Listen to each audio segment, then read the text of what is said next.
Keir Starmer is beyond redemption. I dare say even Jesus might struggle to save this horrid man, as if betraying his country over the grooming gangs wasn't enough, as if forcing British taxpayers to fork up £30 billion for the Chagos Island surrender wasn't enough, as if locking British people up and sending us to jail for tweets wasn't enough. Starmer has gone one step further. He's now been exposed, along with actually the entirety of the Labour Party and this government, as completely complicit in Jeffrey Epstein's evil child prostitution and blackmail ring that has rocked the entire world. Now, Starmer in particular, he was alerted to Peter Mandelson being a pedo who was best pals with Jeffrey Epstein even after he was found guilty. He was convicted and sent to prison as a child pimp. And still, Starmer decided to appoint this man as ambassador to the United States because he is complicit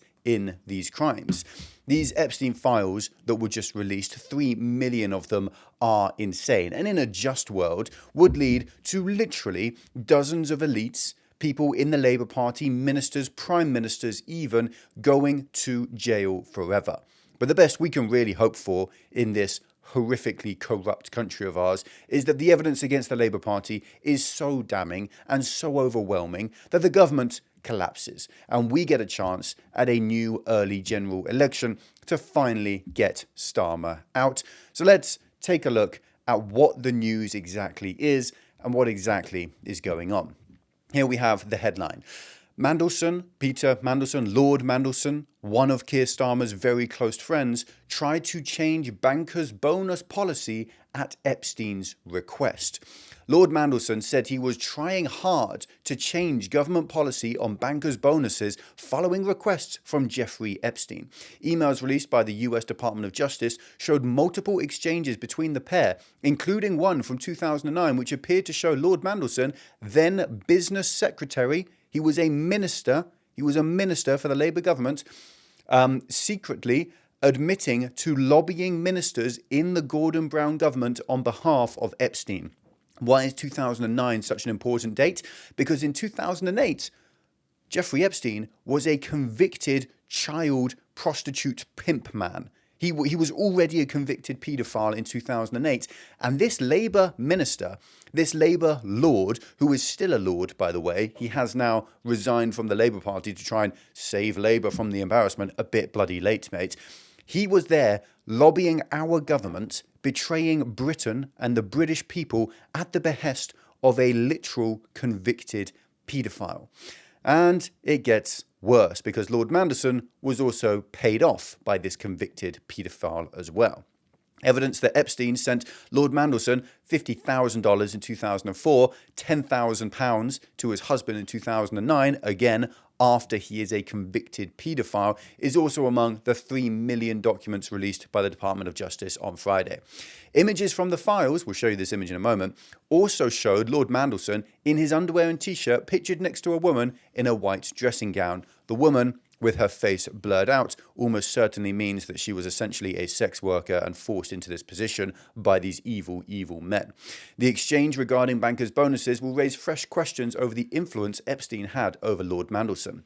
In the emails from December 2009, Epstein asked Lord Mandelson if there was, quote, any real chance of making the tax only on the cash portion of the banker's bonus. Lord Mandelson replied, trying hard to amend as I explained to Jez last night. Treasury digging in, but I'm on the case. Epstein responded, let me know before, Jez, please. I actually don't know who this Jez is. To which Lord Mandelson said, okay, they are not being helpful. They, JP Morgan, or they, the Treasury, asked Epstein, and Mandelson responded with the Treasury. So this right here is already insane evidence. Here we scroll down and we see these are the literal emails being shown here. And here is the infamous picture. This here is Lord Mandelson, clearly coming out some kind of evil child sex slave ring and introducing a piece of paper to one of these poor women who was almost certainly abused by these evil men. So this is pretty insane evidence, right? A Labour lord, ambassador to the US, made ambassador to the US by Keir Starmer after he was already known to be heavily connected with this paedophile, now photographed with half-naked women by child sex trafficker and paedophile Jeffrey Epstein himself. Then we come out with details of Jeffrey Epstein literally sending money to Lord Mandelson, paying him off, but still somehow it manages to get worse because elsewhere in the files we see more evidence. This here is essentially an email between Jeffrey Epstein and Lord Mandelson, whereby from Peter Mandelson to Jeffrey Epstein, they are discussing a £2 million tax avoidance scheme whereby they use these weird corporations set up in the tax haven of Panama to buy and invest in property in Brazil. And what this essentially states is that Lord Mandelson is asking for advice from Jeffrey Epstein on how to avoid UK tax on this £2 million property investment in Brazil. But don't worry, because it still manages to get worse. This is a very, very weird email from Jeffrey Epstein to Peter Mandelson, where he essentially talks about, Jeffrey Epstein this is, talks about writing a book based on himself and Lord Mandelson. I like it, I don't like. This book is part candid autobiography, part history, and describes what motivated me and made me tick as I played third man to two prime ministers, Tony Blair and Gordon Brown.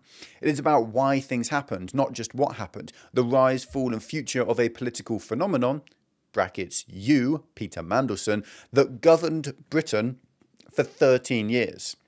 Here we have direct evidence that Jeffrey Epstein considered himself, first of all, third man in our government, under our Labour treacherous government, and also that Peter Mandelson was essentially the man governing Britain, even while Blair and Brown were Prime Minister.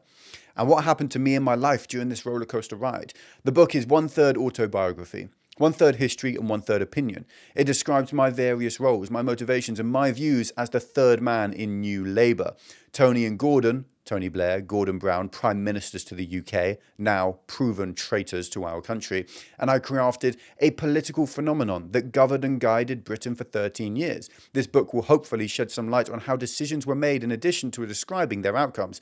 It is about my life, my role and my participation in this once-in-a-lifetime ride. So he's literally admitting that he plays third man to two prime ministers and is behind the scenes influencing government decisions, and how Lord Mandelson was also secretly running the government and our country for 13 years under both those Labour prime ministers. Epstein is basically claiming to be a founding father of New Labour, which makes sense actually why Peter Mandelson is such good friends with him, and why Labour still is so influenced by Peter Mandelson today, and why they're struggling so hard to take any kind of firm action against him. What is truly insane, though, is why Starmer never kicked this man out of the Labour Party, and why he's still a Lord right now. Let me be perfectly clear, okay? Mandelson has now resigned from the Labour Party. He wasn't fired. He didn't have the whip removed. He wasn't removed by Keir Starmer. No. Starmer left him in. He left on his own accord, under his own terms. And he's still also a Lord. Again, guess what? Keir Starmer has the ability to pass a law instantly today, within 5 minutes, stripping this man of his titles, removing him as a Lord. Will he do that? Well, so far he hasn't. And of course, he isn't going to, is he? Because Starmer is complicit in these crimes. He could also just tell the police to arrest this man, to prosecute him. There is plenty of evidence. We could strip him of his titles. We could destroy his life like he did the children that he was on that evil island with. But no. And now it's gotten to the point where even Labour MPs are chastising Keir Starmer for not acting on this. This here is Richard Burgon, who is a very left-wing Labour MP and is not a big fan of Starmer, but he is still subordinate to him. And here we can see a tweet that came out from him yesterday.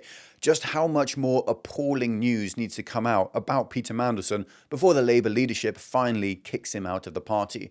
Well, the answer there is there was no amount of information that would ever cause Keir Starmer to kick this man out of the party. He left on his own accord. Now, why had he not already gotten rid of Mandelson?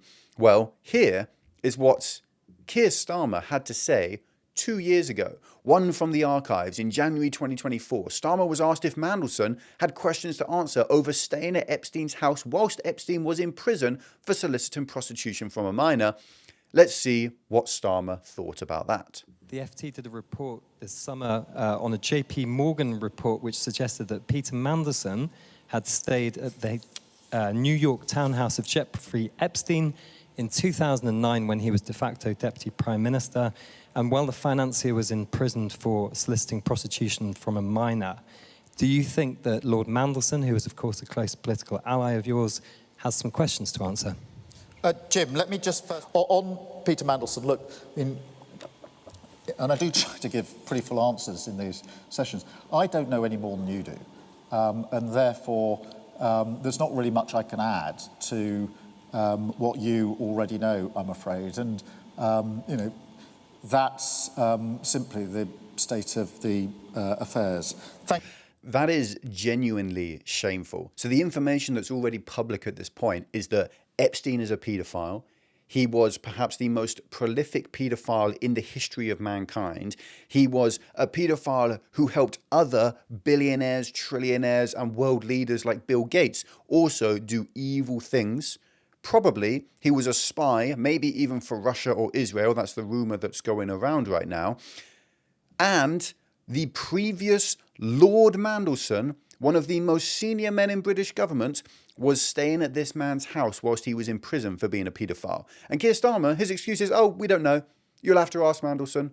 Maybe there's something there, but I couldn't possibly comment. This is damning evidence. This is before Keir Starmer made this man US ambassador. Starmer knew that he was best pals with Epstein. He did nothing to prosecute this man. He's supposedly a lawyer. You'd think he'd want to see him in court for this, wouldn't you? No, because he's complicit in these crimes against Britain. But unfortunately, it does get just a little bit worse. After Mandelson had been exposed, right, as best friends with this paedophile, with a child pimp, 1 year after this question had been answered, he made, Starmer that is, he made him ambassador to the United States. And I'll give you the real reason that Starmer never threw this man under the bus, why he never kicked him out of the Labour Party, why Mandelson was allowed to leave at all and wasn't, unceremoniously fired. There's essentially two possible reasons here.